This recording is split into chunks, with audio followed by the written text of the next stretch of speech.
Hello everybody and welcome to another review of The Gifted. This time we're going to do episode 3. Now, I would have had this out last week, but for some weird reason I didn't see it released. I don't know why. I thought they skipped a week like sometimes they do. It wasn't. Next thing I know, there's episode 4. I'm like, oh! Luckily I didn't watch episode 4. So we're going to do episode 3, and then in a day or so I'll have episode 4 up too. So this one, episode 3 is called Complicated, which it seems to be. So we'll start off with Marcos. They show him 6 years in the past, and he goes to visit his dad, like, I think it's in a monastery, where he's apparently really sick. And he is still, it looks like Marcos is still working for the, I guess, the drug lords, I guess. That woman that we saw, like, I think it was in the last season, I believe? Yeah. So, anyways, he visits him, and apparently their relationship is bad. Because he doesn't want to see him, and he's offering help, because apparently his dad has cancer, he doesn't want it. So, yeah, that didn't go very well. But I guess they're showing, that for a reason. I'll tell you why later. So, he's not doing well, Marcos, that is, after the whole incident with not finding Lorna and his baby.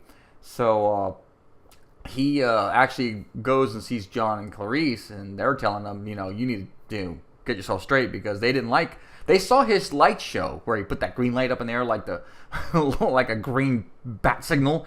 Yeah, they were not pleased with that, because you're basically saying, here we are. So yeah, they weren't happy about that. So they told him they're going out to go find this mutant Erg. So they're saying, no, you're staying. Yeah, you're gonna stay. So Marcus stays, and he ends up going to a diner, I guess, to drown his sorrows in some pancakes or something. I don't know, whatever he's eating. And he starts hearing his name called, and he goes out. I don't know why, but he goes through the kitchen. Instead of going out the front door, he decides to go through the kitchen of the diner. I don't know. No one says nothing.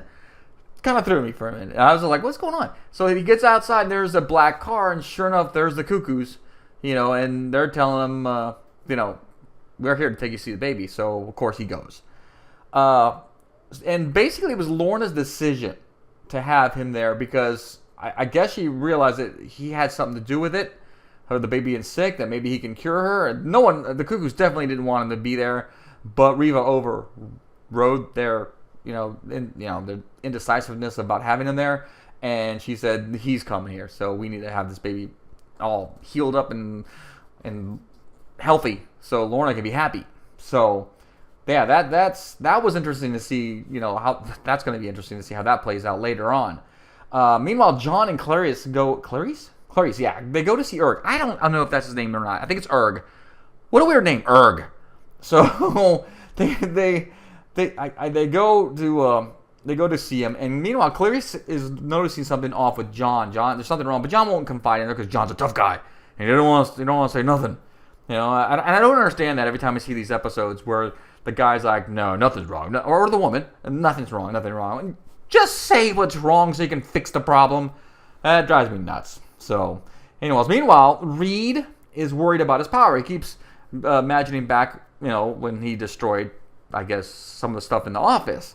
He's having flashbacks with it. And his wife, Kate, walks in and apologizes to him about the way she was acting in the last episode. And I'm like, good, because you were acting really mean and nasty. And he was just trying to do the right thing. So, but she came off cross good, so I'm like, all right. And basically he talks to her, because he was trying to leave. He was trying to go pick up some supplies. So he tells her she tells him to take the daughter with her, because it seems like something's going wrong. She senses something's off with her. So, maybe they need to have like a daughter-father kind of bonding thing. So off they went. Agent Turner has decided he can't let go of the mutant thing.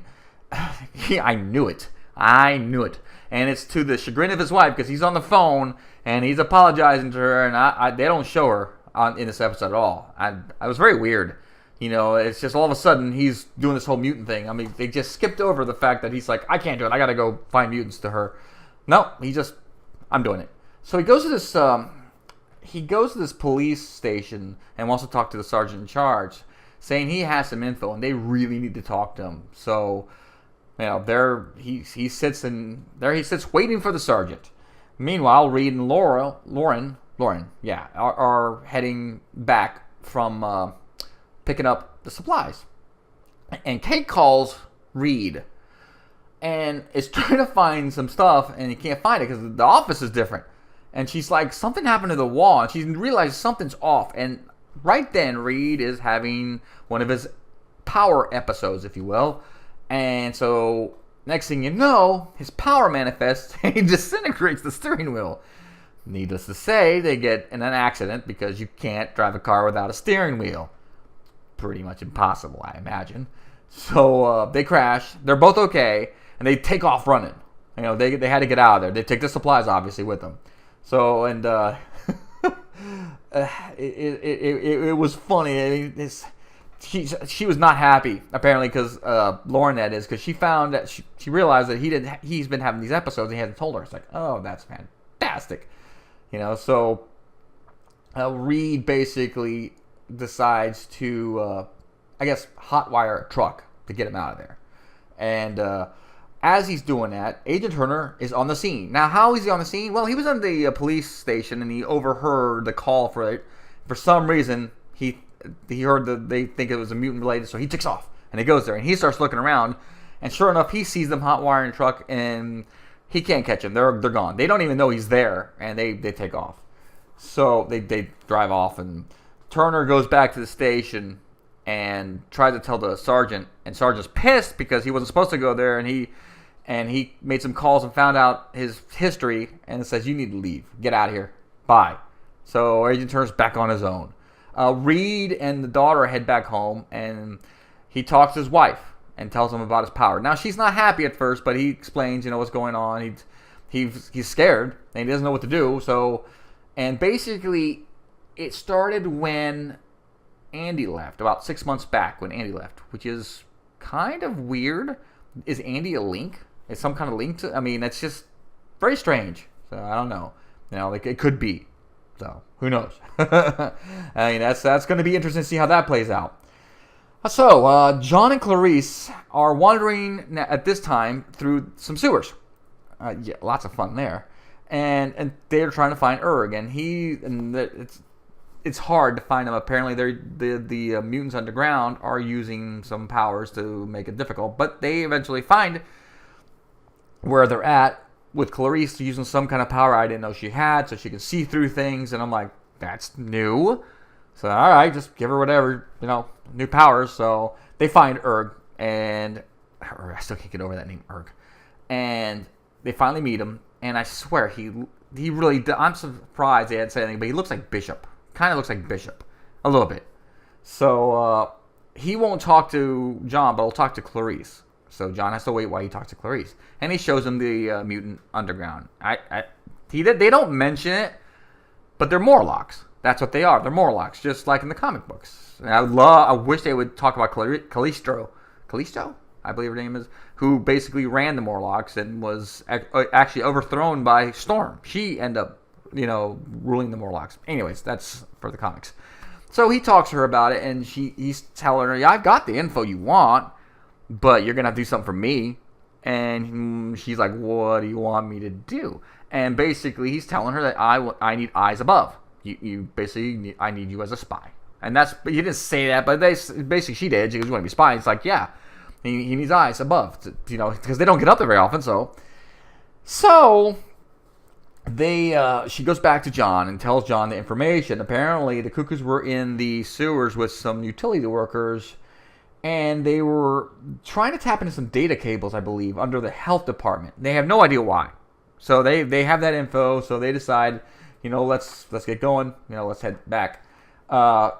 Clarice doesn't tell John that she's going to spy for Urg. So I don't understand why people don't realize you can't lie to each other, especially if you're in a relationship, because good God, that's going to end up bad. I mean, it really is. So, I don't know. And it happens a lot. So, John finally confides to Clarice about what's been bothering him. And apparently, Evangeline, when he went back to see Evangeline to get some, help, information from her to find this Urg guy, she told him, you're going to have to make some hard decisions. You might have to end up killing Andy. Because once you're into, the Hellfire Club or the whatever they want to call their new club, Reva's club. Yeah, Reva's club. The inner circle. That you're in for good. So he's a little worried about that. So it's understandable. You know, they were friends. So, anyways, Marcos finally meets Reva, and obviously it doesn't go well. They're giving each other evil looks and snarking at each other and snipping at each other. And finally, she takes him to see the baby and Lorna, and he finally sees the baby. He holds the baby. I swear to you, the baby's green. I know I'm not imagining it. The baby's green. Looks like a little frog. I swear. I mean, I had to look at it a couple times. Like, wait a minute, the baby's green. So he uses his light power somehow to heal the baby. I don't know how he knows how to do this. He's never had a kid before, but somehow he can use his light power on the baby and heal the baby. No clue how. But hey, awesome. Baby's all cured and everything. And he starts talking to Lorna. He gives her this baby rattle that he made out of metal. And you know, and it's a sweet moment and everything, but he's trying to get her to come back with him, and she's like, no. And he goes, well, I'll stay. And she goes, no, you know, it won't work out that way, you know, because we don't do the same things. And finally, the Cuckoos, they're saying, you gotta leave. And he's like, I'm not leaving. Well, they make him leave. They put him like in a Jedi mind trance. So they walk out, and as they get to the elevator, he starts breaking free, basically. And he's saying that they're lying to Lorna. I don't know what about. There were some flashes, and I really couldn't quite tell what it was, but there's something going on. And he breaks free. And he beats the snot out of the Cuckoos. And they have no idea what happened. Bam, bam, bam. And he burns one and everything. So he starts heading back. And there comes Reva. And she does her power, her little mouth power thingy. And I don't know what her power is still. I'm not sure, because he's still using his power. And he ends up burning himself and everything. And then he ends up losing to Reva. And I'm sorry. I still can't get convinced that Reva is such a bad person or a baddie. There's no menace about her. She's just more of an annoyance. I mean, I don't hate her, but she's just not a bad guy to go, oh man, that's a bad guy. You know, when you see Magneto, that's a bad guy. You know, when you see Sabretooth, holy crap, that's a bad guy. But her, okay. So, anyways, he gets beat by her. He ends up going back, barging into John and Clarice's apartment. And they're like, what the heck happened? He explains, and he is pissed. Basically, they're going to go with the attack. And basically, that's the end of the episode. So, what do I think of the episode? It wasn't bad. You know what? I've enjoyed these episodes. And I know I nitpick here and there, you know, about Karate Kate, you know, and Reva, but and and Green Baby. I swear, you should call him Kermit, little frog-looking baby. But otherwise, I've enjoyed the episodes, you know, and I'm enjoying them for what they are, and it's pretty good. It's actually pretty good. So I hope they continue on down this path. You know, keep on. I'm looking forward to more action happening, because it looks like they're building everything up right now. So we'll see. And I'm very curious on what Clarice is spying for Urg about. What does he want? What is he looking for? That's interesting. What did Marcos mean by they're lying to you? You know, that's another thing I'm very curious about. You know, there's all sorts of things going on in there. What's Reed's actual power? What's Reva's power, for that matter? I don't know what it is still. But yeah, what's Reed's power? I mean, disintegration. Is it linked to Lauren and Andy? I'm curious about that too. And it's like, is Kate gonna start doing more karate? No, I'm just kidding with that. I'm just playing. So anyways, that's my review. That's like I said, I enjoy it. I'm looking forward to the next one. The next one's going to be out pretty soon because, again, I somehow missed this one. So thank you guys very, very much for listening. Leave some comments about the show if you want. I'd love to chat about it because, you know, I enjoy watching these shows. And I'm very glad I'm just doing this Marvel show. I'm going to do some Star Wars stuff too. I think I might do something with Resistance, you know, and do an overall review of like the first 4 episodes or something like that. You know, and I'm glad I'm not doing DC stuff because that's too much. This is too much. But again, thank you again. I really do appreciate you guys listening. And leave a like if you like what you hear, and or subscribe so we can, you know, just so you know when I'm putting more videos up, so we can talk about this stuff. All right, thanks again, and I will see you all here on another review of The Gifted. Bye-bye.